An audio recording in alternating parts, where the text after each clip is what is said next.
तर गोकुळ दूध संघाच्या डिबेंचर प्रश्नावरून आता महायुतीमध्येच कलगीतुरा रंगलाय। काल गोकुळ दूध संघाच्या सभासदांनी गोकुळ दूध संघावर डिबेंचर प्रश्नावरून मोर्चा काढला आणि या मोर्चातच एक गोंधळाचं वातावरण निर्माण झालं। या मोर्चाचं नेतृत्व गोकुळ दूध संघाच्या संचालिका शौमिका महाडिक यांनी केलं। हा मोर्चा वैद्यकीय शिक्षण मंत्री हसन मुश्रीफ यांच्या जिव्हारी लागल्याची चर्चा आहे।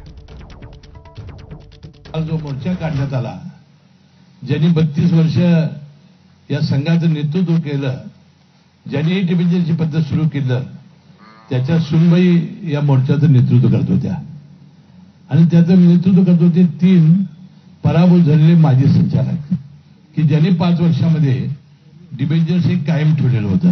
ज्यांनी 5 वर्ष सत्ता भोगली, डिबेंचर्स काढले आणि त्या वेळा डिबेंचर्सला उत्तर देताना हीच भूमिका मांडली जी संचालक मंडळानं मांडली आणि पुन्हा आपण त्याचं हे करायचं, हा जो देखावा आहे किंवा हे आहे, हे लोक ओळखून असतात।